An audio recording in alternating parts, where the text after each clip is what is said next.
제가 좋아하는 어느 연예인이 주가 조작에 연루가 되었다는 뉴스 보도를 접했습니다.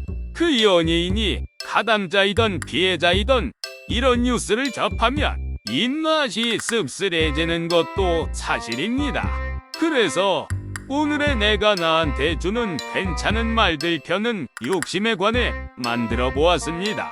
챗GPT에게 다음과 같이 물어보았습니다.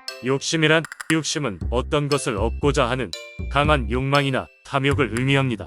욕심이란 종종 자신의 욕망을 충족시키기 위해 어떤 행동을 취하거나 자신의 이익을 추구하기 위해 다른 사람들을 무시하거나 해치는 것과 연관됩니다.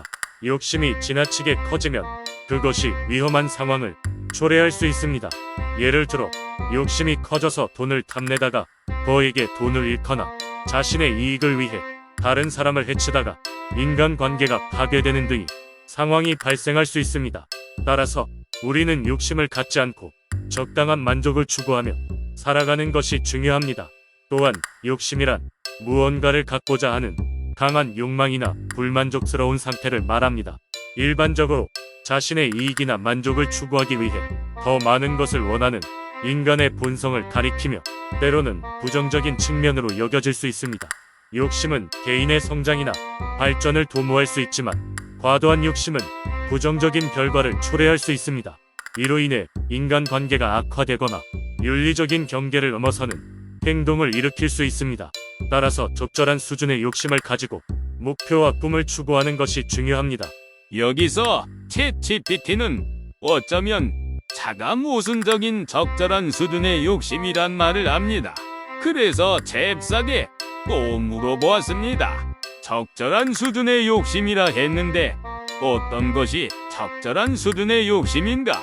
적절한 수준의 욕심이란 개인의 성장과 발전에 도움이 되면서도 타인과의 관계를 해치지 않고 윤리적인 경계를 유지하는 것을 말합니다. 적절한 수준의 욕심을 갖는다면 목표를 성취하기 위한 동기부여가 되고 성공을 위한 노력을 지속할 수 있습니다. 그러나 이러한 욕심이 과도해지면 타인의 기회를 박탈하거나 경쟁을 부추기는 등 부정적인 영향을 미칠 수 있습니다. 적절한 수준의 욕심을 가지기 위해서는 다음과 같은 점들을 고려할 수 있습니다. 1. 현실적인 목표 설정. 지나치게 높은 기대를 가지는 것보다는 자신의 능력과 상황에 맞는 목표를 세우는 것이 중요합니다. 2. 윤리적인 원칙 지키기. 목표 달성을 위해 비윤리적인 방법이나 타인의 피해를 무시하는 행위를 지양해야 합니다. 3. 타인과 협력하기. 혼자서만 이루려는 욕심보다는 주변 사람들과 협력하고 서로 도움을 주는 것이 바람직합니다. 성공과 성장을 위한 욕심만이 아니라 건강, 가족, 친구 등 삶의 다양한 영역에서 균형을 유지하는 것이 중요합니다. 이러한 방식으로 적절한 수준의 욕심을 갖게 되면 성장과 발전을 이루면서도 타인과의 관계를 유지하고 더 나은 사회에 기여할 수 있습니다. 그래서 또 물어보았습니다. 그렇다면 적절한 수준의 욕심은 좋은 것인가요? 네, 적절한 수준의 욕심은 좋은 것으로 볼 수 있습니다. 적절한 욕심은 개인의 성장과 발전을 도모하고 목표 달성에 대한 동기부여를 제공해 줍니다. 또한 개인이 자신의 역량을 최대한 발휘하고 끊임없이 노력하여 성취감을 느끼게 해줍니다. 적절한 수준의 욕심은 다음과 같은 긍정적인 측면을 가져올 수 있습니다. 동기부여. 적절한 욕심은 개인의 목표를 성취하기 위해 노력하고자 하는 의지를 불러일으키는 동기부여 역할을 합니다. 개인의 성장과 발전, 목표 달성을 위해 지속적으로 노력하게 되면 개인의 역량이 향상되고 성장할 기회가 늘어납니다. 자아 실현. 적절한 욕심을 통해 목표를 달성하게 되면 자신의 능력을 최대한 발휘한 결과물을 얻게 되어 자아 실현의 기쁨을 느낄 수 있습니다. 하지만 이러한 적절한 수준의 욕심도 과도하게 되면 부정적인 결과를 초래할 수 있으므로 항상 균형을 유지하는 것이 중요합니다. 하지만 인간은 성인이 아닌 이상 욕심이란 것이 이미 프로그램되어 태어난다고 생각하는데, 그래서 좀 더 깊은 사고를 원하며 챗GPT에게 파고들었습니다. 인간은 천성적으로 적절한 수준의 욕심을 유지하기가 어렵지 않나요? 인간의 천성은 다양한 욕구와 욕망을 가지고 있기 때문에 적절한 수준의 욕심을 유지하는 것이 어렵기도 합니다. 사회적 영향이나 개인적 가치관, 경험 등이 혼재되어 있기 때문에 각자 욕심의 정도나 방향이 다를 수 있습니다. 또한 인간은 더 나은 삶을 추구하기 위해 끊임없이 무언가를 원하게 되는 본성을 가지고 있습니다. 그러나 이러한 천성적인 욕심 때문에 인간은 자기 발전을 위해 노력하게 되고 이 과정에서 많은 성취와 발전을 이루어낼 수 있습니다. 따라서 중요한 것은 욕심을 완전히 배제하는 것이 아니라 이를 적절한 수준으로 조절하고 관리하는 능력을 기르는 것입니다. 적절한 수준의 욕심을 유지하기 위한 방법으로는 다음과 같은 것들이 있습니다. 1. 자기 성찰. 정기적으로 자신의 가치관과 목표를 성찰하며 욕심의 수준이 적절한지 평가하는 것이 중요합니다. 2. 자기개발. 개인의 역량을 향상시키고 다양한 경험을 쌓음으로써 자신에 대한 이해를 높여 욕심을 적절하게 조절할 수 있습니다. 3. 타인과의 소통. 주변 사람들과 소통하며 다양한 의견을 듣고 공감하는 과정에서 적절한 수준의 욕심을 인식하고 유지할 수 있습니다.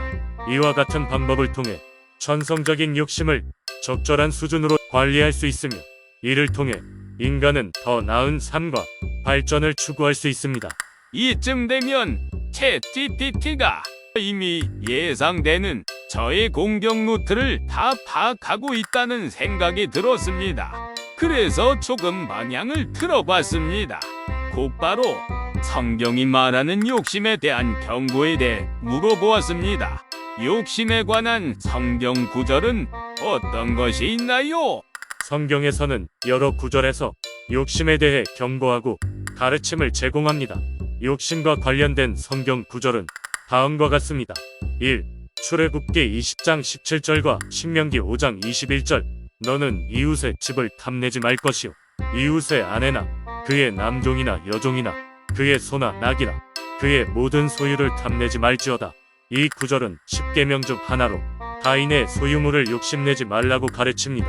2. 고린도전서 6장 10절.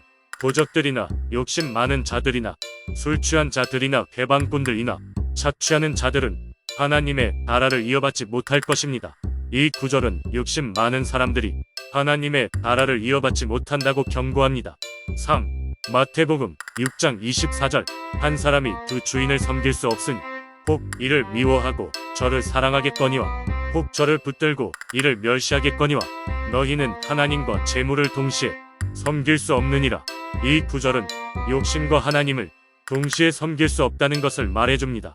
이 외에도 성경은 욕심과 탐욕을 경계하고 믿음과 사랑, 겸손함 등 더 높은 가치를 추구하도록 가르칩니다.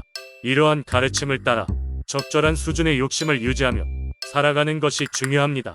어려서부터 암기에 알고 있던 욕심에 관한 성경 구절이 포함되지 않은 답변이었기에 조금은 서운했었고, 그래서 제가 반대로 챗GPT에게 성경 구절을 인용하며 알려달라고 해보았습니다.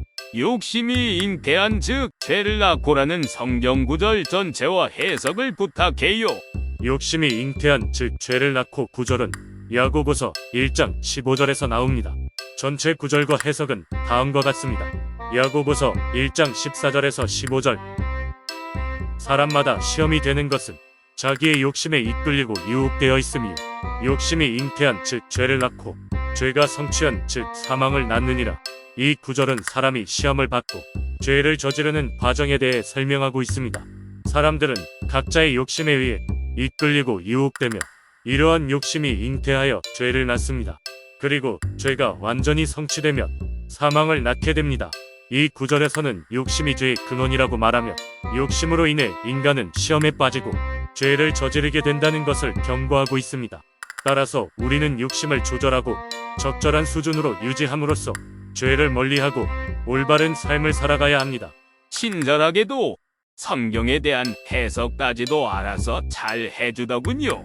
분위기도 바꿀 겸 해서 챗GPT에게 욕심에 관한 옛날 이야기를 부탁해 보았습니다. 어려운 주제를 공부한 뒤에는 언제나 머리를 가볍게 해주는 옛날 이야기가 최고죠. 옛날 이야기 중에 아기장수와 무한대의 밥그릇이라는 재미있는 욕심에 관한 이야기가 있습니다. 옛날 어느 마을에 아기장수라는 사내가 살았습니다. 그는 어렸을 때부터 매우 부지런했고 어른들을 돕는 일이라면 언제나 앞장서서 도왔습니다. 그러나 그의 가장 큰 특징은 밥을 무척 잘 먹는 것이었습니다. 하루에도 수십 그릇을 먹어도 배가 고프다고 했습니다. 어느 날 아기장수는 산신령을 만나게 되었습니다. 산신령은 아기장수의 부지런함을 칭찬하며 선물을 주기로 했습니다. 선물은 특별한 밥그릇으로 그 안에 밥을 담으면 담을수록 밥이 무한대로 불어난다는 것이었습니다. 아기장수는 기뻐했고 그 밥그릇을 가지고 마을로 돌아왔습니다. 아기장수는 매일 밥그릇을 사용해 무한대로 밥을 먹었습니다. 하지만 아기장수의 욕심은 끝이 없었고 더 많은 밥을 먹기 시작했습니다. 그는 하루 종일 밥만 먹다 보니 다른 일을 도울 시간이 없어졌고 마을 사람들은 아기장수에게 실망했습니다. 결국 아기장수는 그 밥그릇 때문에 오히려 남들로부터 외면받게 되었습니다. 그래서 아기장수는 욕심을 고치기로 결심했습니다. 그는 산신령에게 간절한 마음으로 용서를 구하고 다시 부지런한 아기장수로 돌아가기를 원했습니다. 산신령은 그의 마음을 알았고 아기장수에게 밥그릇을 원래대로 돌려주겠다고 말했습니다. 그리고 아기장수는 다시 원래의 부지런한 모습으로 돌아갔고 마을 사람들과 화목하게 살아갔다고 합니다. 이 이야기는 욕심의 결과로 인해 오히려 부정적인 결과를 초래한다는 교훈을 담고 있습니다. 우리는 이 이야기를 통해 적절한 수준의 욕심을 가지는 것의 중요성을 배울 수 있습니다. 오늘의 주제는 원래 없었던 것인데 아침에 일어나 간밤에 일어난 뉴스를 검색해보다 선호하는 연예인 관련 주가 조작 보도가 있어서 뉴스와 그에 달린 댓글을 보다가 욕심에 관한 생각을 챗GPT와 함께 해보았습니다. 자, 그럼 오늘도 또다시 힘차게 그리고 적당한 욕심만 부리는 승리하는 삶을 만들어 나가시기를 바라겠습니다. 감사합니다.